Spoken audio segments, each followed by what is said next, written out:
Halo Sobat Semangga, Eh, kembali lagi bersama kita, ulangi.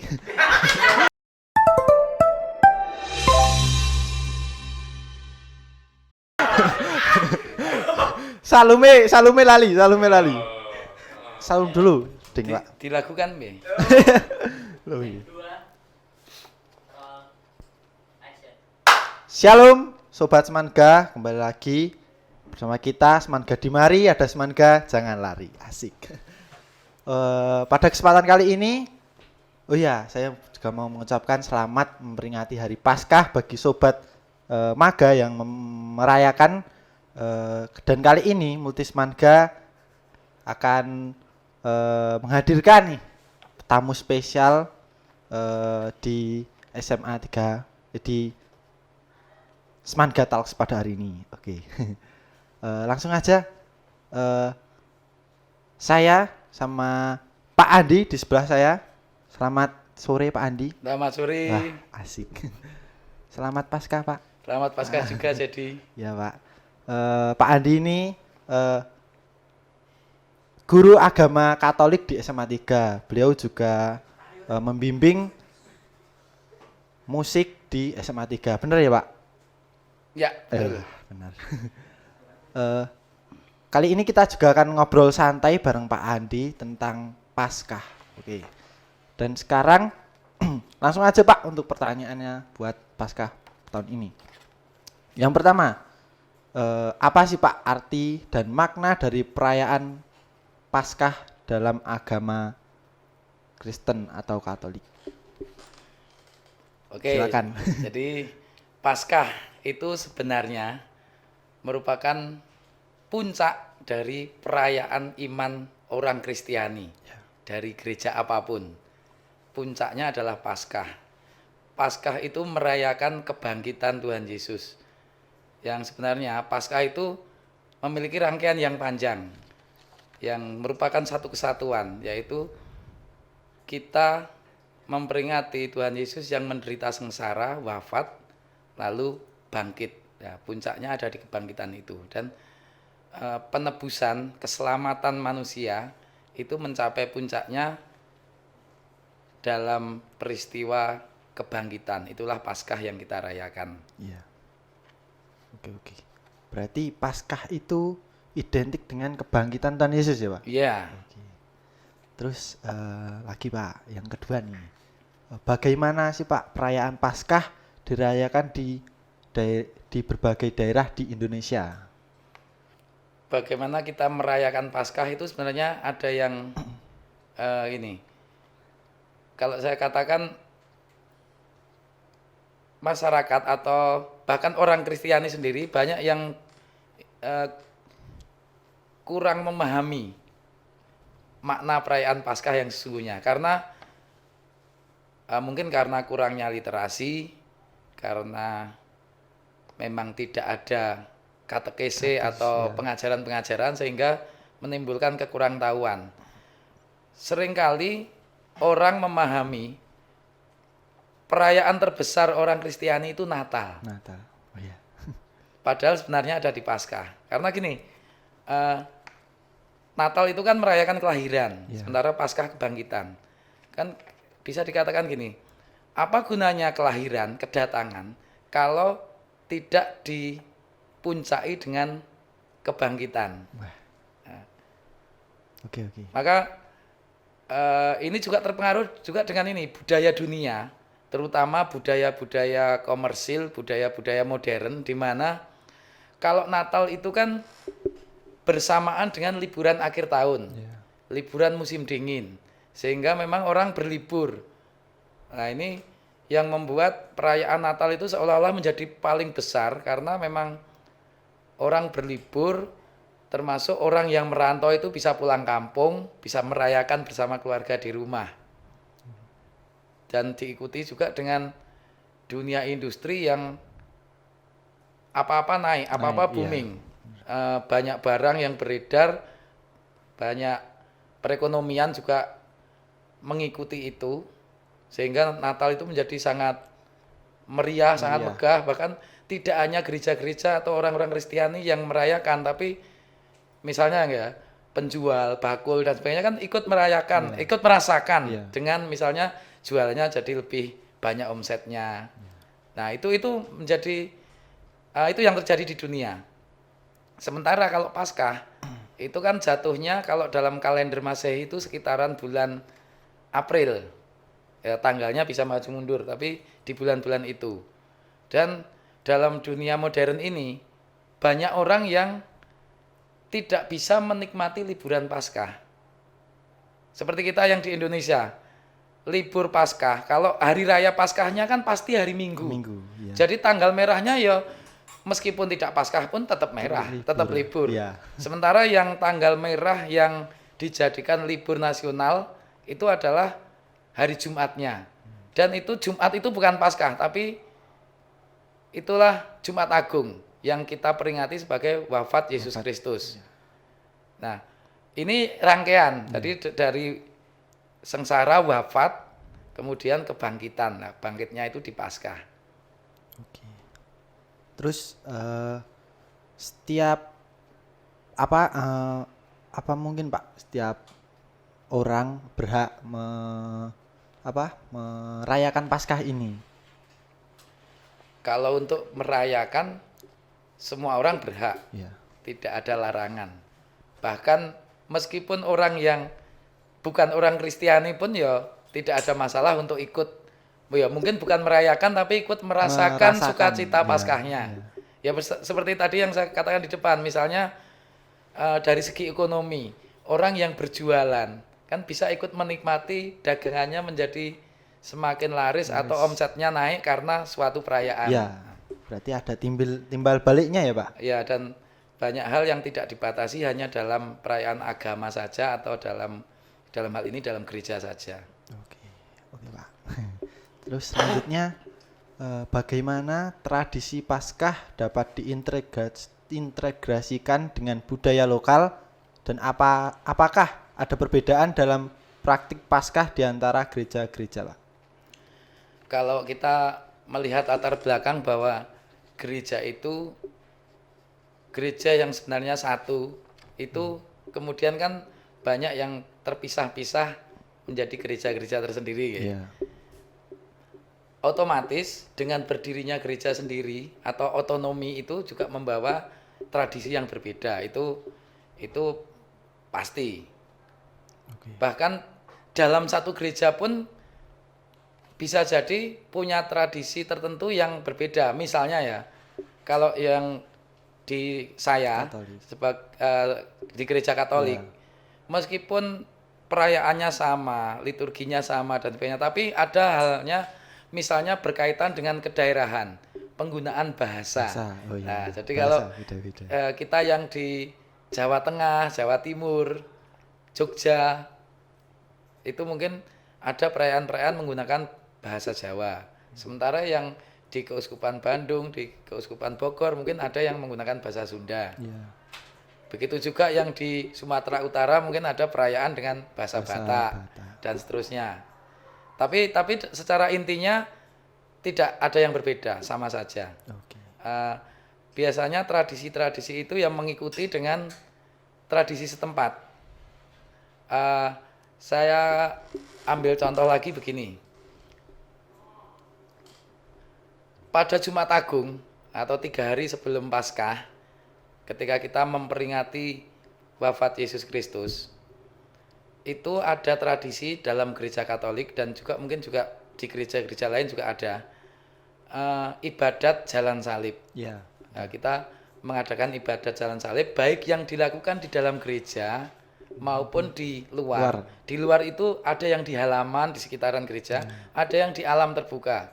Seperti kalau yang kami yang di Wonogiri ini punya tradisi mengadakan jalan salib di Gunung Gandul. Nah, itu kan hal yang sangat khas tradisi lokal di sini.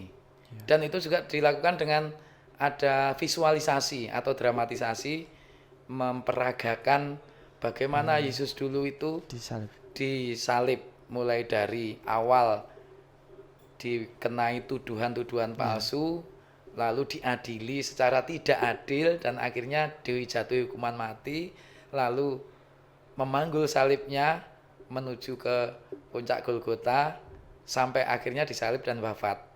Dan itu dilakukan di Gunung Gandul kalau Gunung di Wonogiri. Gandul. Nah, saya melihat hal semacam ini di banyak daerah juga dilakukan dengan berbagai cara, dengan kekhasan daerah masing-masing. Bahkan ada yang dari segi pakaian pun juga mengikuti kedaerahan. Yang baru saja kemarin itu pada perayaan Minggu Palma. Minggu Palma. Nah, itu saya melihat terutama melalui Instagram, postingan dari berbagai gereja itu ada yang ketika prosesi perarakan yang menggambarkan Tuhan Yesus memasuki kota Yerusalem, itu digambarkan dengan imam dan umat itu juga berarak dari luar gereja, dari suatu tempat menuju ke dalam gereja.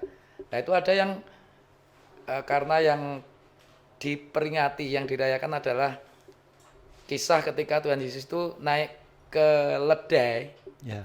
Nah, di beberapa gereja juga mengadakan seperti itu, meskipun mungkin karena di Indonesia sulit mencari keledai itu, ya. yang dipakai kuda.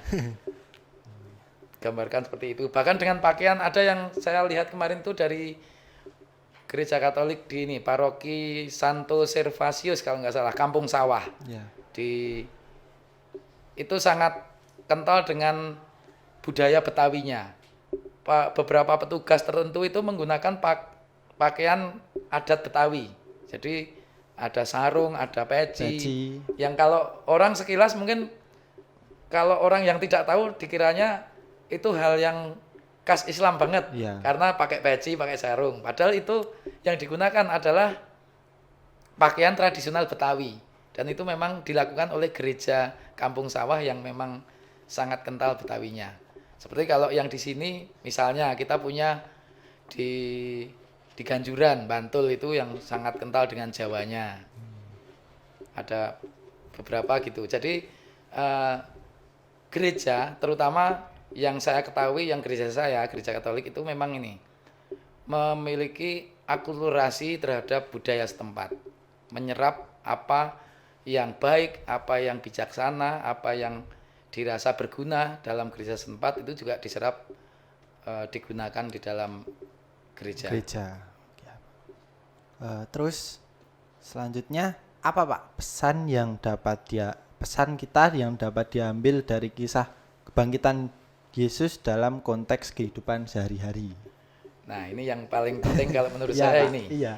Dalam konteks kehidupan sehari-hari. Ya, karena ajaran sebaik apapun, semulia apapun, kalau hanya berhenti pada ajaran, pada ibadah-ibadah, itu tidak akan menjadi sempurna kalau tidak diaktualisasikan dalam kehidupan sehari-hari, dalam kehidupan bermasyarakat. Seperti kalau dalam ajaran kita, iman tanpa perbuatan pada hakikatnya adalah mati. Ya, itu seperti yang disampaikan Rasul Paulus seperti itu ya. Nah, lalu tentang kebangkitan atau Paskah ini banyak sekali pesannya. Tapi yang pokok, yang inti adalah kebangkitan Yesus itu merupakan puncak dari karya penyelamatan yang dilakukan Yesus. Kenapa Yesus, Allah sendiri, Allah yang maha kuasa, maha mulia, yang bertahta di surga itu mau-maunya turun ke bumi menjadi manusia dan bahkan menderita sengsara. Padahal kalau Allah itu mau, dia bisa menghindari itu. Yesus ingin menampilkan sifat taatnya, ingin memberi teladan kepada manusia untuk menjadi orang-orang yang taat. Ketaatan itu diteladaninya dengan sebagai anak taat kepada Bapa. Biarlah cawan ini berlalu daripadaku, tetapi bukan kehendakku melainkan kehendakmu lah. Nah, kalau secara manusiawi, Yesus pun juga nek iso ki ora sah sengsara, ora sah lara, ora sah abot. Iya. Tapi kalau memang Tuhan menghendaki, ya saya akan taat, akan menurut. Nah, itu yang kita peringati pada saat Tuhan Yesus berdoa di Taman Getsemani. Sesudah mengadakan perjamuan malam terakhir yang kita rayakan Kemis Putih, lalu berdoa di Taman Getsemani, menyampaikan itu salah satu pesan itu. Taat. Nah, kalau bagi kita komunitas pendidikan terutama yang di SMA 3 ini juga menjadi satu PR penting bagi kita untuk menjadi pribadi-pribadi yang taat. uh, banyak mengalami sendiri, banyak melihat sendiri. Ya, ya Pak. Termasuk mengalami sendiri Ya, ya. termasuk saya Sebagai mengalami. seorang murid yang kurang taat. Iya. Taat pada aturan, taat pada gurunya, atau di rumah taat pada orang tuanya. Juga menjadi refleksi bagi Ya, saya dan benar. teman-teman yang lain. Ya. Sebagai guru pun kadang-kadang saya juga kurang taat pada aturan, kurang taat pada pimpinan. Nah, Diri sendiri juga belum benar ya Pak. iya. Satu itu taat. Ya sebenarnya ada banyak sekali, tapi mungkin beberapa saja yang saya sampaikan. Lalu yang kedua tentang cinta. Jadi Tuhan Yesus, Tuhan menjelma menjadi manusia itu alasan utamanya apa? Karena cinta. Karena Tuhan mencintai manusia, Tuhan tidak ingin manusia itu terpuruk dalam dosa, terus-menerus tenggelam dalam dosanya. Tuhan ingin menyelamatkan manusia agar terbebas dari dosa. Maka Tuhan datang. Dan bahasa yang paling mudah dipahami oleh manusia adalah kalau Tuhan berbicara sebagai manusia, menggunakan bahasa manusia. Maka hadirlah Tuhan itu menjadi sosok pribadi Yesus. Ya. Yesus yang bagi orang Kristiani kita imani sebagai sungguh Allah dan sungguh manusia. Nah, puncak dari cinta itu adalah Paskah. Karena cinta itu artinya adalah pemberian diri secara utuh. Orang mencintai berarti memberikan dirinya secara utuh, secara total. Kalau kamu sebagai seorang anak mencintai orang tuamu, pasti akan secara total, bahkan pasti rela berkorban untuk orang tuamu. Ora kok orang tuanya jempalian, anaknya enak-enak tidur, misalnya gitu. Atau kamu sebagai seorang cowok, mungkin kan kalau kamu mencintai cewek, pacarmu, pasti kamu akan mengorbankan hal-hal tertentu demi cintamu Cintanya. itu. Wah, siap-siap. Nah, inilah cinta yang terbesar itu ya yang ditunjukkan oleh Tuhan sendiri. Yaitu apa? Menunjukkan totalitasnya dalam mencintai dengan sebagai manusia yang mengorbankan nyawanya, mengorbankan dirinya, mengorbankan harga dirinya. Karena ketika Yesus disalib itu secara manusiawi harga dirinya sudah habis-habisan. Diejek, dihina, direndahkan, kan kalau dalam Injil dikisahkan, diludahi, digebuki dan sebagainya, ditelanjangi dan dipaku, dipentang di pinggir jalan di atas untuk jadikan tontonan. Nah, itu kan suatu penghinaan yang luar biasa. Memang hukuman salib adalah hukuman yang ini, yang pertama dilakukan adalah membunuh kemanusiaannya dulu. Orang yang disalib artinya orang yang sudah tidak dianggap sebagai manusia. Dia menjadi seperti binatang yang manusia itu diberi kebebasan untuk melakukan apa saja, menyiksa dan sebagainya. Nah, kalau sekarang nggak ada cerita seperti itu. Jangankan kok sesama manusia, terhadap binatang, terhadap tumbuhan pun kita tidak boleh semena-mena kan. Iya, Pak. Tapi itu kalau zaman dulu orang yang dianggap dosanya sangat besar, dianggap kejahatannya luar biasa, itu dianggap sebagai sudah bukan manusia, maka kita berhak untuk memperlakukan seenak kita. Ya mau diludahi, mau digebuki, mau kadang-kadang justru malah jangan dibunuh dulu. Eman-eman, gudulanan sih, kan gitu. Nah, itu ketika jalan salib, ketika Yesus terjatuh, kan para algojo itu eman-eman kalau sampai mati, belum sampai puncak, belum disalib kok sudah mati. Nah, ternyata belum mati. Mereka senang terus digiring lagi. Nah, itulah cinta yang merupakan puncak dari cinta itu ditunjukkan dengan suatu pengorbanan yang menyerahkan segala-galanya, harga dirinya, tubuhnya, bahkan nyawanya melalui pengorbanan di kayu salib. Dan itu tidak hanya berhenti pada wafatnya di salib, tapi dipuncai, dimahkotai dengan kebangkitan. Inilah Paskah yang kita rayakan. Bahwa Paskah itu artinya juga kemenangan. Nah, kalau bicara tentang kemenangan, saya akan menyambungkan lagi begini. Mungkin yang dilakukan di dalam gereja itu ada kemiripan dengan yang dilakukan oleh saudara-saudari yang Muslim. Orang Islam itu, yang kebetulan sekarang juga waktunya hampir bersamaan ya, mau merayakan Idul Fitri, diawali dengan 1 bulan penuh berpuasa selama bulan Ramadan. Nah, orang-orang terutama kami yang Katolik dan kebanyakan gereja Kristen juga begitu. Ya. Untuk merayakan Paskah sebagai puncak karya penyelamatan itu, diawali dengan selama 40 hari itu berpuasa dan berpantang, bermati raga. Ini kan maksudnya untuk ini, mengajak kita ikut juga merasakan penderitaan salib Kristus. Sehingga kalau dulu Tuhan Yesus menderita disalib, manggul salib, dipaku dan sebagainya. Oh, kalau sekarang saya mungkin juga merasakan penderitaan itu ketika sudah waktunya makan, perut saya lapar tapi saya tahan untuk tidak makan dulu. Ya.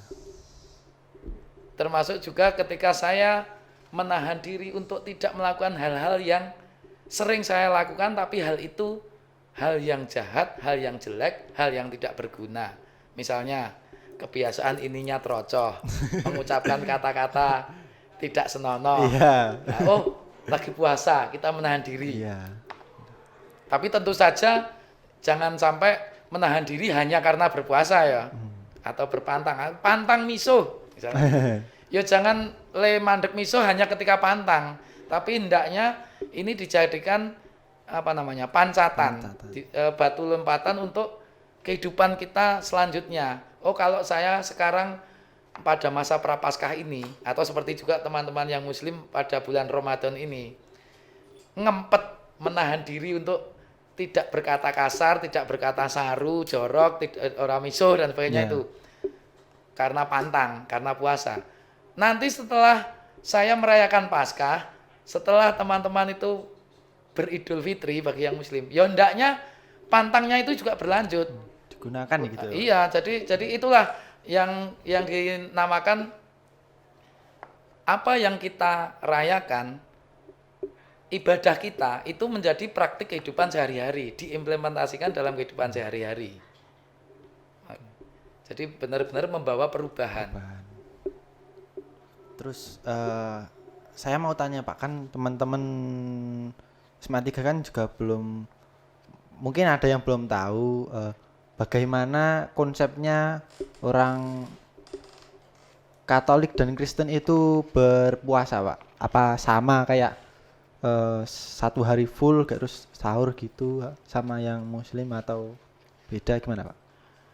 Kalau di berbagai gereja, ya mungkin saya kurang mengetahui ya. Ya. Tapi paling tidak yang di gereja saya, yang di gereja Katolik itu memang punya tradisi puasa dan pantang. Ya. Pertama, puasa yang wajib itu sebenarnya kalau secara textbook hanya ada 2 dalam setahun. 2 hari tok. Ya. Hanya 2 hari, yaitu pada hari Rabu Abu dan Jumat Agung. Oh, cuma takut. Tapi selain itu ada hari-hari tertentu yang kita dihimbau, diajak, meskipun tidak wajib dan tidak ada hukumnya, tapi alangkah baiknya jika dilakukan, yaitu setiap hari Jumat. Karena untuk mengenangkan hari Jumat adalah hari ketika Yesus wafat. Ya. Nah, kita keprihatinan kita itu kita ungkapkan, kita hayati melalui berpuasa. Tapi yang khusus yaitu yang dalam setahun sekali ketika masa Prapaskah, masa mempersiapkan diri untuk merayakan Paskah selama 40 hari puasa dan pantang. Nah, tata caranya memang berbeda. Jadi kalau saudara-saudari yang muslim itu kan berpuasa itu diawali dengan di pagi hari, apa itu namanya? Sahur. Ya. Setelah selesai sahur sehari penuh tidak makan minum apapun, tidak mengkonsumsi apapun. Ya. Dan nanti akan diakhiri pada sore hari maghrib. Berbuka puasa. Malamnya berarti tidak berpuasa atau maksudnya sudah bebas untuk makan minum dan sebagainya. Ya. Kalau di dalam gereja puasa itu aturan standarnya adalah 1 kali makan kenyang dalam 1 hari. 1 hari itu ditandai dengan ini karena meneruskan tradisi lama ya. Tradisi ketika teknologi masih belum maju seperti sekarang. Belum ada listrik dan sebagainya. Maka hari atau the day itu diawali dengan terbitnya matahari. Diakhiri dengan terbenamnya matahari. Itulah hari. Jadi berpuasanya ya selama itu. Selama matahari mulai terbit sampai nanti matahari terbenam. Dan itu makan 1 kali Makan yang kenyang 1 kali. Oh, berarti dalam 1 hari itu cuma 1 kali, Pak? Iya. Cuma kalau dalam gereja Katolik itu ketentuan umum baku itu ada aturan tambahan yaitu apa? Puasa dan berpantang itu diserahkan kepada masing-masing pribadi untuk membuat penerapan yang paling sesuai dengan dirinya. Jadi kita boleh menambahkan atau boleh merubah aturan itu sesuai dengan diri kita masing-masing. Misalnya ya, orang yang menderita sakit mah, Iya. mungkin tidak bisa kalau cuma makan sehari sekali. Iya. Atau ibu yang sedang mengandung atau menyusui Iya. karena kebutuhan nutrisi yang berbeda misalnya gitu. Atau orang yang karena sakit tertentu atau karena usia. Maka ada batasan usia, ada aturan. Selain puasa, tidak makan sama sekali, itu juga ada pantang. Pantang artinya tidak mengkonsumsi atau tidak melakukan sesuatu. Berarti juga harus menyesuaikan ya, Pak, sama yang berpuasa itu. Menyesuaikan, intinya begini, dengan berpuasa itu kita ingin merasakan suasana yang berat, sebuah kesengsaraan, suasana kekurangan. Jadi ketika kita lapar tapi tidak bisa makan, itu kan sebuah kesengsaraan, sebuah penderitaan. Nah, kita ingin belajar secara jasmani dan rohani untuk bisa melalui itu. Dan puasa itu selalu disambungkan dengan penderitaan yang dialami oleh Tuhan Yesus sendiri ketika menderita sengsara disalib dan penderitaan sesama. Jadi kalau saya berpuasa, saya tidak makan hari ini, itu artinya mungkin saya berpikir gini, waduh ini sudah pagi, biasanya rutinitas saya sebelum berangkat kerja saya sarapan dulu. Tapi saya tidak sarapan. Saya berpikir di luar sana banyak saudara-saudara kita yang orang-orang gelandangan, orang miskin, pengemis dan sebagainya itu yang untuk bisa makan dalam hari itu mereka harus bekerja dulu, entah mengamen, mengemis atau apa. Nanti agak siang atau siang sudah terkumpul uangnya baru bisa beli makanan, bisa makan. Dan nggak tahu nanti sore, nanti malam masih bisa makan lagi apa enggak. Nah, kalau saya menyatukan apa yang saya rasakan itu dengan penderitaan sesama, disitulah saya bisa menghayati puasa yang sesungguhnya. Itulah sebabnya kalau dalam gereja Katolik, puasa dan pantang itu juga harus diwujudkan menjadi sebuah derma. Artinya gini, misalnya saya seorang perokok. Hari ini saya berpuasa dan termasuk pantang tidak merokok. Kalau rokok saya yang saya tidak sebut merek ya. Iya, Pak. Katakanlah harganya satu bungkus itu 25.000. Hari ini saya tidak merokok. Bukan berarti kok aku ngirit 25.000 tidak merokok lalu ngirit 25.000, enggak. Saya tetap akan mengeluarkan 25.000 dari kantong saya. Cuma tidak saya pakai untuk beli rokok, tidak habis saya bakar untuk rokok saya sendiri, tapi 25.000 itu saya masukkan dalam celengan. Ada namanya celengan APP, Aksi Puasa Pembangunan. Nah, celengan APP itulah yang nantinya akan dikelola oleh gereja, digunakan untuk karya-karya amal, karya sosial untuk membantu saudara-saudari kita yang dalam kategori KLMTD, kecil, lemah, miskin, tersingkir, dan difabel. Nah, jadi hasilnya berpuasa itu nyata. Terutama adalah dalam wujud uang yang dicelengi, yang didermakan. Atau mungkin bisa juga sih dalam wujud yang lain. Atau yang lebih rohani misalnya, yang bukan berwujud kebendaan atau uang misalnya. Saya seorang yang pemarah, suka marah-marah kayak ini nyeneni wong karo anak-anak, karo murid-murid nesu wae, galak eram misalnya gitu ya. Melalui puasa dan pantang saya diingatkan, oh saya mau pantang marah. Saya akan berusaha lebih sabar, berusaha lebih ramah kepada orang lain. Nah kalau sehari ini misalnya saya sebagai guru, saya mengajar di kelas sudah nggak pernah marah-marah lagi. Saya bersikap lebih ramah pada murid saya. Sehingga murid saya lebih nyaman di dalam kelas belajar, lebih enak mendengarkan saya mengajar. Itu artinya disitulah buah-buahnya itu sudah nampak. Hasil dari saya pantang tidak marah, tadi saya membuat orang lain merasa nyaman, tidak lagi takut, tidak khawatir ketika ketemu saya. Sama seperti tadi, buah dari saya pantang tidak merokok, saya nyumbang uang saya itu lalu menjadi dikumpulkan dalam dana APP, yang nanti disumbangkan untuk orang-orang yang membutuhkan. Kurang lebih begitu. Oke, terus tadi saya dengar sempat menyinggung tentang berpacaran, Pak. Saya mau tanya tanggapan Pak Andi tentang berpacaran secara Katolik itu gimana, Pak? Tadi Tanggapannya. sudah ngomong soal berpacaran ya? Ya udah, di Oh iya, gini. sempet tak ya, Iya. serempet loh, Pak. Iya benar. Soalnya yang mewawancarai jomblo ya. Tahu aja, Pak.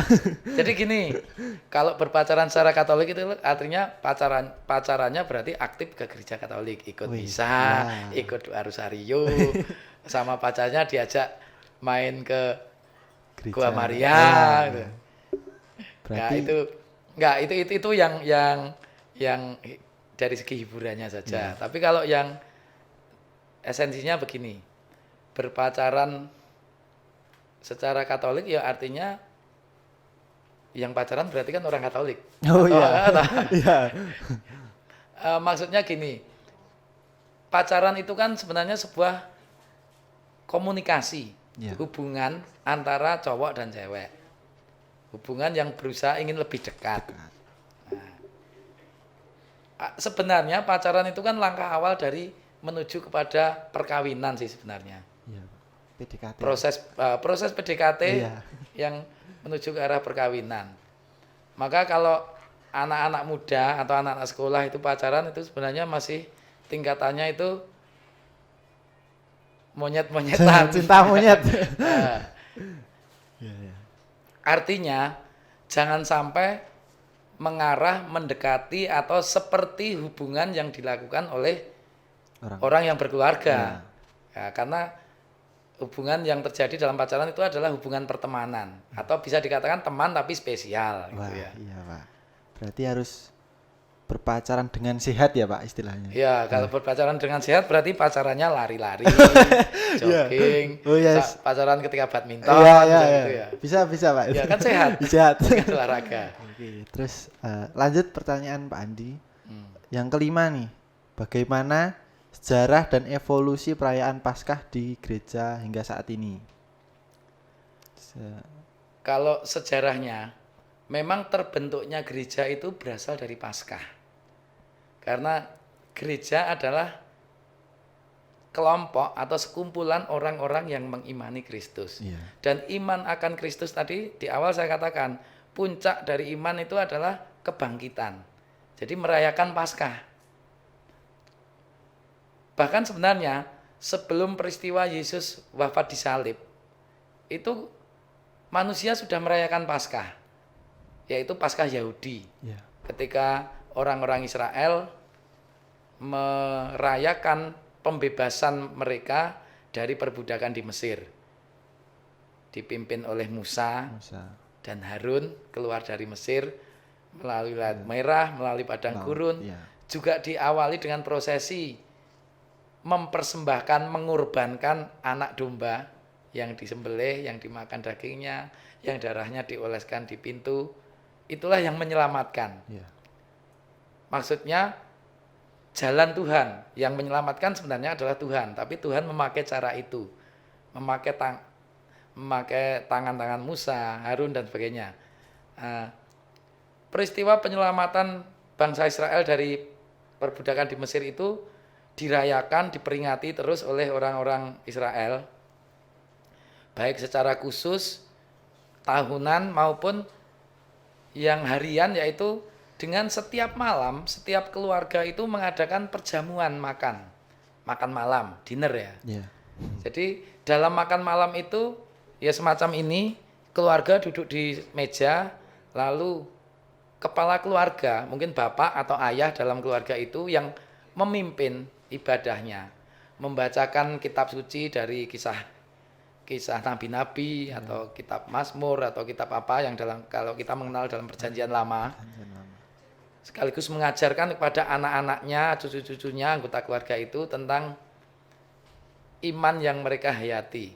Juga sangat penting sekali adalah gini, mewariskan tradisi apa yang dilakukan oleh generasi sebelumnya dalam keluarga itu diwariskan oleh kakek kepada bapak, bapak kepada anak-anaknya, lalu ke cucu dan seterusnya. Hal pokok yang menjadi inti perayaan adalah ungkapan syukur atas karya Tuhan yang menyelamatkan bangsa mereka, menyelamatkan leluhur mereka dari perbudakan di Mesir.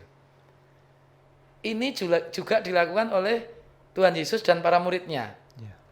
Dengan puncaknya yang kita peringati pada Kamis Putih, The Last Supper, perjamuan malam terakhir. Itu kan juga Yesus bertindak sebagai seorang Yahudi, seorang Israel yang mengadakan perjamuan bersama murid-muridnya. Jadi Yesus yang menjadi imam, yang menjadi pemimpin, mengajak murid-muridnya untuk mengadakan perjamuan Paskah, merayakan kebebasan, penyelamatan bangsa Israel. Dan sekaligus dalam Kamis Putih itu Yesus juga memberi perintah, arahan, ajakan pada murid-muridnya dengan berbagai ajarannya, yang salah satunya adalah ini: lakukanlah ini untuk mengenangkan aku. Nah, ini yang dilakukan oleh gereja. Setelah Yesus kemudian sengsara, wafat, bangkit dan kembali naik ke surga bersatu dengan Bapa dan Roh Kudus, para muridnya melakukan itu, amanat Yesus tadi, mengadakan perjamuan Paskah. Ini yang oleh gereja dirayakan setiap minggu. Jadi kalau dulu tradisi Yahudi itu kan perjamuan itu kan hari Sabat. Ya. Nah, oleh gereja dijadikan pada hari Minggu karena perjanjian baru yang menyempurnakan apa yang sudah diawali dalam perjanjian lama terjadi pada hari Minggu. Yesus bangkit hari Minggu. Maka hari Minggu disebut juga hari Tuhan. Hari ini harinya Tuhan. Nah, itu jadi sekolah minggu seperti itu toh. Iya, Pak. Nah, itu hari Tuhan itu artinya hari ketika Tuhan bangkit. Iya. Itu adalah puncak dari karya penyelamatan. Itulah Paskah yang dirayakan. Dan kemudian oleh gereja, oleh para muridnya, itu dilakukan terus-menerus dengan berbagai cara, di berbagai tempat.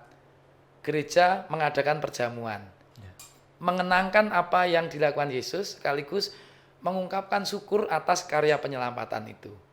Nah, gereja yang dulunya satu berkembang semakin banyak, semakin luas, dan gereja berdinamika mengikuti budaya setempat. Maka Paskah pun juga seperti itu, juga mengalami perkembangan mengikuti budaya setempat, berinkulturasi. Meskipun hal-hal pokoknya tetap sama. Dalam liturginya, dalam perayaannya sama. Sumber cerita ya peristiwa dari Injil, bagaimana Yesus sengsara, wafat, bangkit. Tapi juga sekaligus itu melengkapi apa yang sudah terjadi dalam perjanjian lama. Bagaimana Allah sepanjang masa, Allah selalu menyelamatkan manusia. Ya tadi kalau puncaknya dalam perjanjian lama kan lewat Nabi Musa, lewat peristiwa penyelamatan bangsa Israel keluar dari Mesir, dari perbudakan. Nah, itu yang kemudian dilanjutkan dan dilengkapi, disempurnakan oleh Yesus dalam perjanjian baru melalui dirinya sendiri yang menjadi anak domba yang dikorbankan di kayu salib. Oh iya. Gitu. Terus Pak, kenapa Paskah itu identik dengan menghias telur? Nah, kenapa Pak? Kalau soal telur ini sebenarnya tradisi tambahan ya. Oh. Kalau yang asli kan tidak ada. Iya. Dalam gereja, dalam kisah rasul-rasul dulu, gereja perdana kan belum ada. Telur itu tradisi yang muncul kemudian. Baru-baru ini berarti. Ya bukan baru-baru ini. Kemudian itu setelah masanya para rasul yang disebut gereja perdana. Iya. Kenapa menggunakan telur? Karena telur itu adalah awal dari sebuah kehidupan.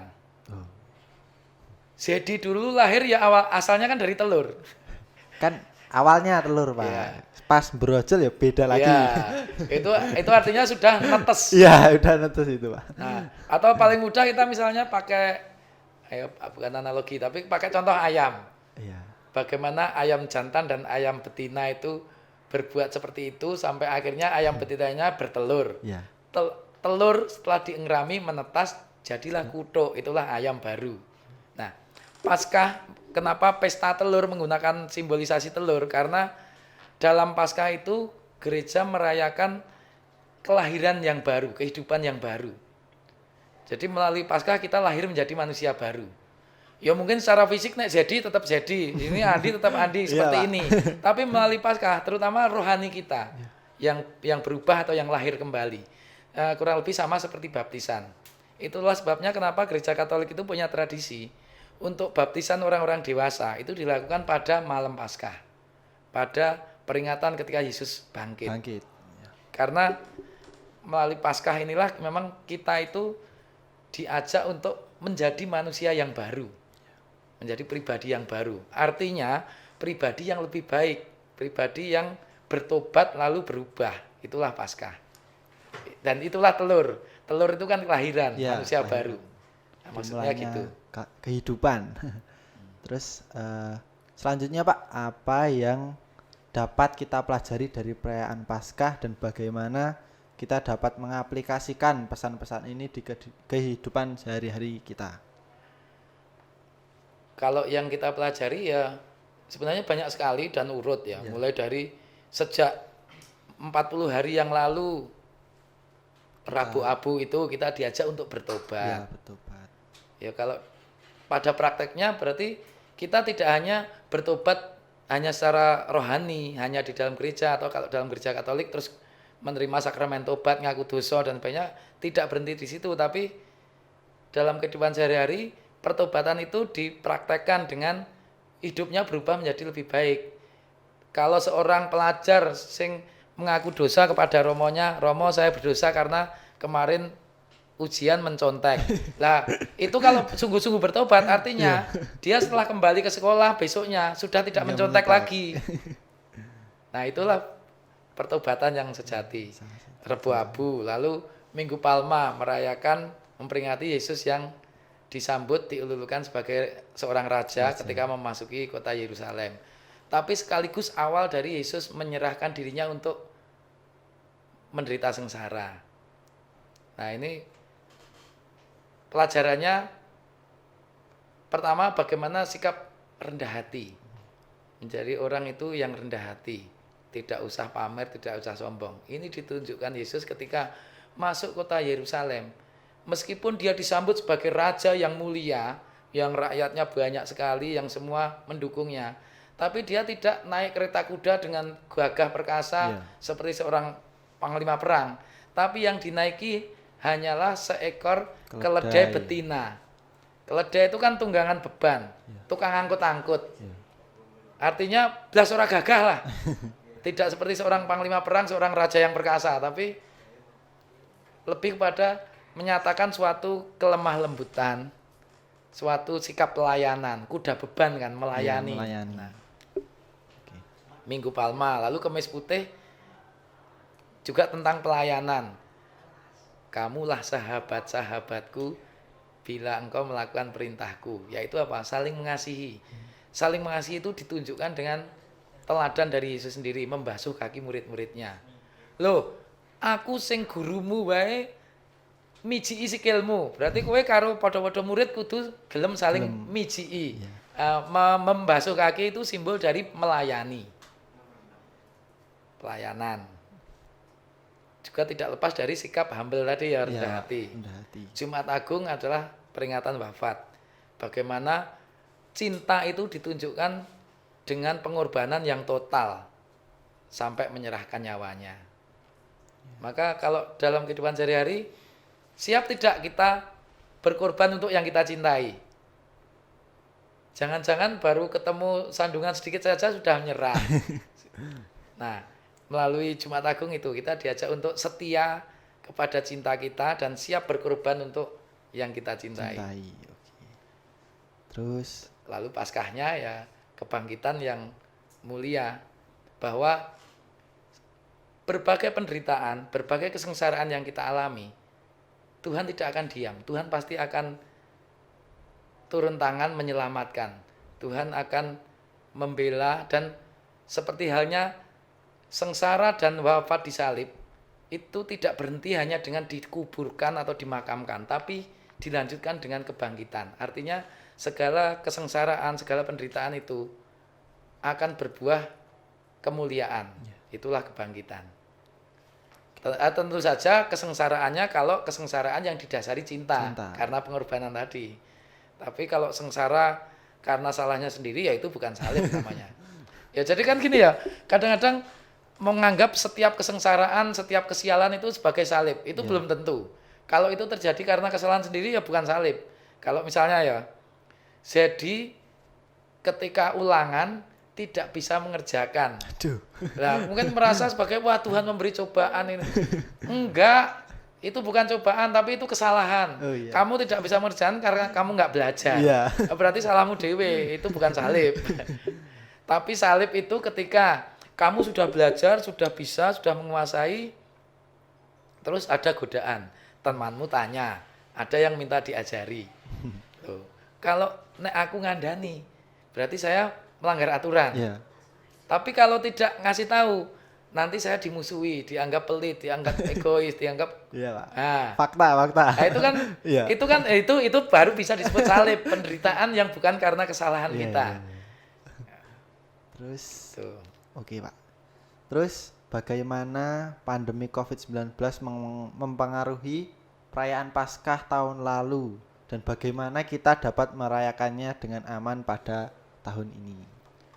Oke, kalau soal pandemi COVID-19 itu pasti dan semua merasakan dampaknya karena memang semua harus lockdown, semua harus dilakukan di rumah.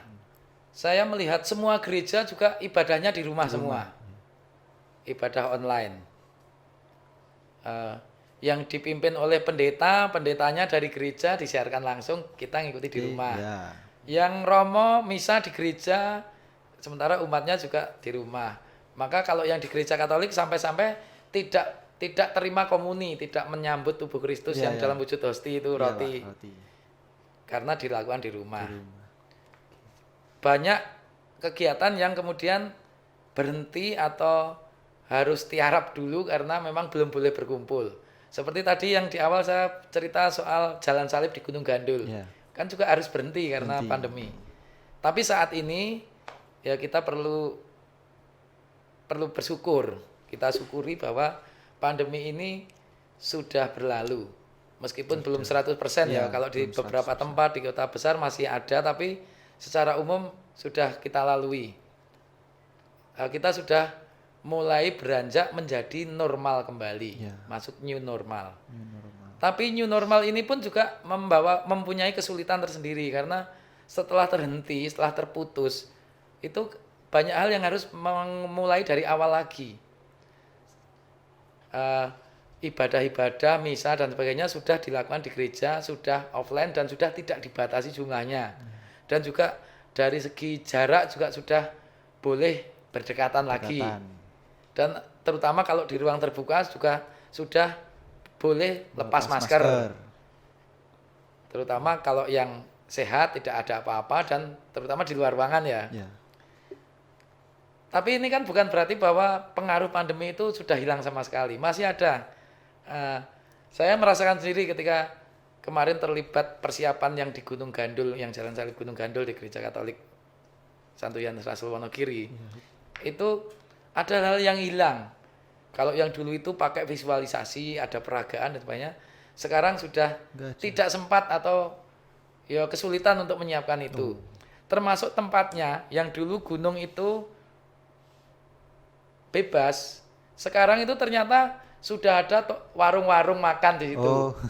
Ya termasuk ada portalnya. Itu kan terjadi selama pandemi, perubahan yang terjadi selama pandemi. Dan kita memang harus bisa menyesuaikan diri terhadap situasi sekarang. Oke. Terus yang terakhir Pak, apa saja makanan khas yang biasanya disajikan selama perayaan Paskah dan bagaimana asal-usul makanan-makanan tersebut?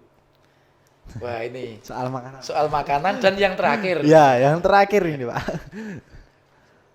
Saya malah sebenarnya bingung menjawab pertanyaan ini karena kalau setahu saya dalam Paskah itu tidak ada hal yang khas yang berhubungan dengan makanan. Beda dengan kalau orang Amerika merayakan Thanksgiving itu identik dengan kalkun. Chicken ya. Kok chicken, sorry apa? Turki. Atau kalau di Indonesia, terutama di Jawa, orang Muslim merayakan Idul Fitri identik dengan misalnya apa itu? Opor, Oh ya, lontong opor, atau ya semacam lontong. itu lah. Nah, Ya. misalnya itu.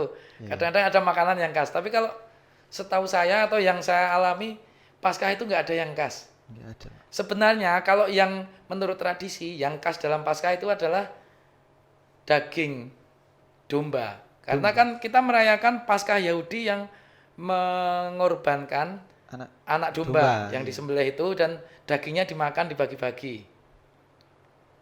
Nah, itu yang diteruskan oleh tradisi para rasul. Tapi untuk zaman sekarang kayaknya yang untuk tradisi makan itu kan sudah berubah menjadi hosti yang dalam perayaan Ekaristi di Gereja Katolik. Sementara kalau dalam kehidupan profan atau ya mungkin di dalam keluarga-keluarga gitu, bukan profan maksudnya. Pestanya, makan-makannya itu nggak ada makanan yang khas. Oke. Ya mengikuti tradisi setempat lah. Iya, Pak. Berarti pas di gereja itu enggak semua harus sama, Pak, makanannya. Ada khasnya sendiri gitu, Pak. Enggak, maksudnya Paskah itu tidak kok terus dirayakan dengan makanan tertentu, Oh, iya. tidak ada. Jadi kalau di gereja saya yang di Timang misalnya, setelah misa malam Paskah lalu seluruh umat dijamu dengan makanan. Kebetulan mungkin makannya yang menu tahun ini soto, berarti semua suguhi soto. Tapi mungkin ada di gereja yang di Santo Thomas Jelegong itu punya kebiasaan kalau setelah malam Paskah itu seperti wong Jawa bancaan. Oh iya. Jadi dari rumah itu bawa ingkung, bawa nasi dan sebagainya itu. Nah setelah selesai misa itu dimakan bersama, dibagi-bagi. Tapi itu kan tradisi lokal di daerah setempat. Nah itu tidak ada yang khas kalau yang setahu saya. Oke, Pak. Wah, udah habis, Pak, soal pertanyaannya.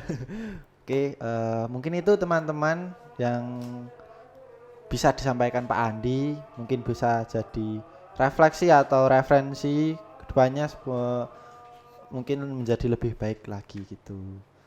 Terus jangan lupa ya saksikan kita di YouTube, Spotify, sama apa?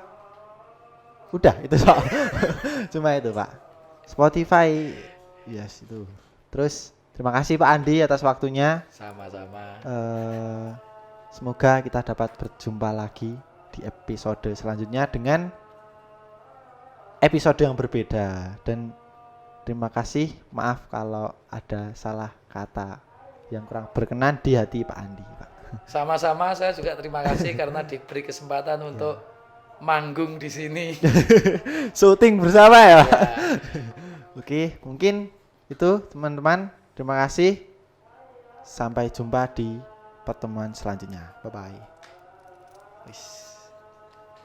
Oke. Terima kasih Pandi.